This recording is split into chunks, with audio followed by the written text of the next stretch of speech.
Yo, what's going on, guys? Mush back at it with another video. Want to give you guys a heads up on some pretty depressing news, to say the least.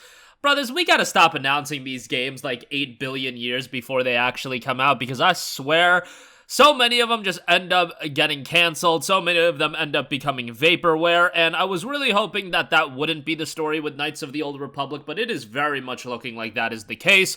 We'll talk about that. CyberPunk 2077 getting update 2.01. How about that? We're already moving to update 2.01 after 2.0 just dropped, so we'll talk that at the end of this video, but let's talk all about it. The Knights of the Old Republic remake is either dead or about to become more powerful than you can possibly imagine. That's the title of the PC Gamer article.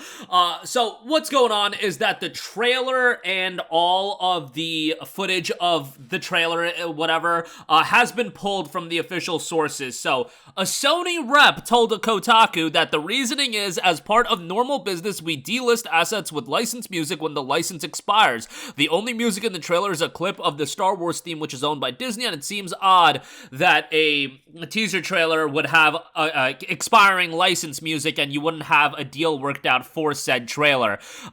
Guys, if you think this game is going to be coming to fruition anytime in the near future, you are absolutely insane. KOTOR, this remake, was initially announced back at the 2021 PlayStation Showcase, which is hilarious.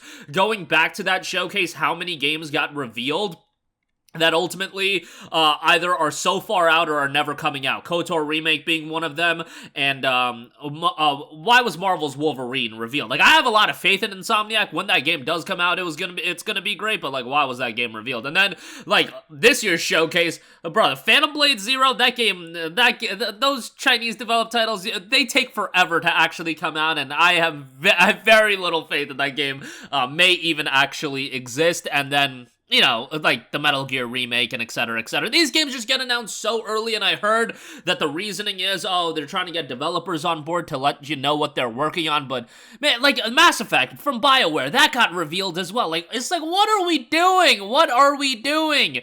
As far as these games getting revealed just so far in advance, but, you know, the writing was on the wall with the Knights of the Old Republic remake. Let's not kid ourselves. Originally, this was gonna be done by Aspyr, and I believe there was a report by Jason Schreier that there was restructuring and everything going on as far as the KOTOR remake was just looking very, very bleak. It's unfortunate because I think when the KOTOR remake was announced, there was a frenzy of people being very excited. That's why I really hate these games getting announced so early and sometimes ultimately never even coming out, and that happens a lot of the times, or it just takes forever for these games to come out because you announce these games and they're done at these big events, your E3 conferences when those existed, or your showcases, or your even Nintendo Directs, although Nintendo's fairly good about it, Metroid Prime 4 aside, and your Xbox showcases as well, and they try to, like, artificially juice up how good an event is or a showcase is by releasing trailers for these games that they damn well know either aren't going to come out for a long time or may never come out. Guys, Sony knows that Phantom Blade Zero isn't going to come out for a long time. Bethesda damn well knew that Elder Scrolls 6 wasn't going to come out for years and years, and why was I getting text messages back in 2018 of people being like, oh my god, in a couple years we're going to have Elder Scrolls 6. Bro, they know exactly what they're doing. They know exactly what they're doing. They're just trying to create this concentrated hype around their event when they damn well know that these games are either so far out that if you actually attach an estimated release window that people's excitement will be completely removed, or that the game may just ultimately never exist.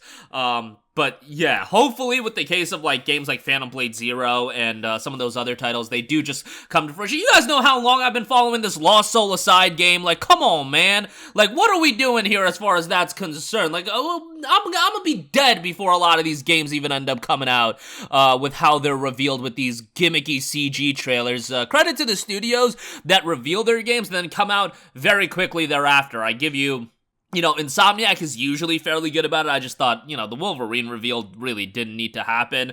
From Software is great about it, obviously. Bandai Namco is usually pretty good as a whole about it, where they reveal games and then they come out pretty shortly thereafter. I get it that these games take so long to develop now. Expectations are so crazy, which that's an entirely different topic for a different day, that, like, eventually we're gonna hit a breaking point where these games are so massive, so big, take so long to develop, and you get these CG trailers and then bunch of money is sunk into them, and what do you get in return? The game never coming out. In the case of KOTOR, again, I have all the hope. Hope is a strong word, but I have hope that this game will one day come to fruition. Is it going to happen anytime in the near future? Absolutely not. Like, let's not even pretend that's going to happen any time in the near future. All right, what's happening in the near future, however, and what has happened recently, is the complete turnaround of CyberPunk 2077. Although, if you wanted to avoid this game's grandiose expectations in the first place, CDPR, maybe you shouldn't have announced the game a decade before it was ready to be released. Like, I'm just saying, but nonetheless, you know, Cyberpunk 2077 ended up ultimately releasing before 2077, and I am still alive to tell the tale. But it was noted patch 2.01 is coming here very shortly. A list of the important fixes and improvements that will be included. This is the most important ones. The distorted effects caused by selecting a specific dialogue option when talking to Johnny at the end of Atomic Love will no longer persist on screen. V will no longer die in the heist by falling through the elevator when riding to the 42nd floor with low FPS.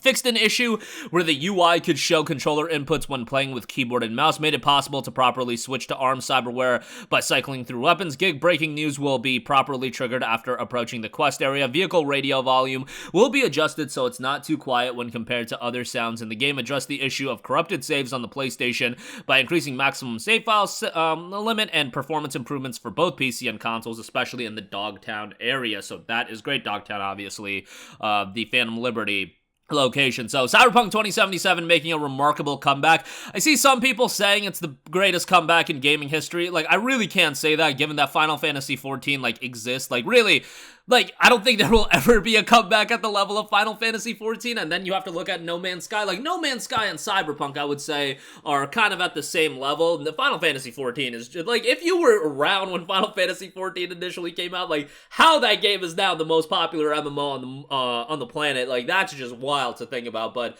Cyberpunk, remarkable what has happened. Phantom Liberty still isn't something I've played yet. Guys, my plate is so full with games I'm playing. I just got this Fake game in, and I want to play through that. I'm playing some older titles as well. Please don't ask me why I'm doing a playthrough of Final Fantasy VII OG.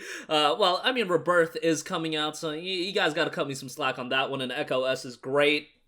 And, yeah, just playing through a lot of stuff right now. I'm gaming more than ever right now, at least gaming more than I have in a long time. Like, my Steam hours right now are kind of disgusting as far as how much of a no-life I am, but, you know, that's a good gauge of how many games you're playing, and, yeah, it's pretty bad right now, and it's only gonna get worse in October. I'm doing a replay of Spider-Man because I'm excited for Spider-Man 2. For some reason, I just did an entire, like, full playthrough of Horizon Zero Dawn because I heard about Forbidden West coming out, and I was like, I'll play through Zero Dawn again. Why I'm doing all of this when so many other games are coming out, I have no idea, and, yeah, Cyberpunk will be happening soon, and I still gotta play stuff like Lies of P. That's still something I gotta play, so it's just a wild time, and too many games, not enough time, and here I am just replaying a bunch of titles, but, you know, can't go wrong with that. But that'll do it for me. Knights of the Old Republic remake, I wouldn't be expecting that anytime in the near future, and Cyberpunk 2077 patch 2.01 will be coming soon. That'll do it for me. Let me know all of your thoughts in the comments section down below. As always, thanks for watching, and I will catch you guys in the next one. Peace out. Hey, what's going on, guys? Mush here again. Hope you enjoyed the video. As you guys might know, YouTube's notification system is sometimes a little bit wonky, even if you're subscribed to the channel. Maybe you're not abundantly aware that I uploaded a video. To remedy that situation, make sure you hit the bell notification button. This way, whenever I upload a new video, and I try to upload as consistently as possible, you will be notified directly of the upload, and you can watch it as soon as it goes live. I would really appreciate if you guys hit that button so you can stay up to date with all of the content I'm posting. But as always, guys, thanks for watching, and I'll catch you guys in the next one. Peace out.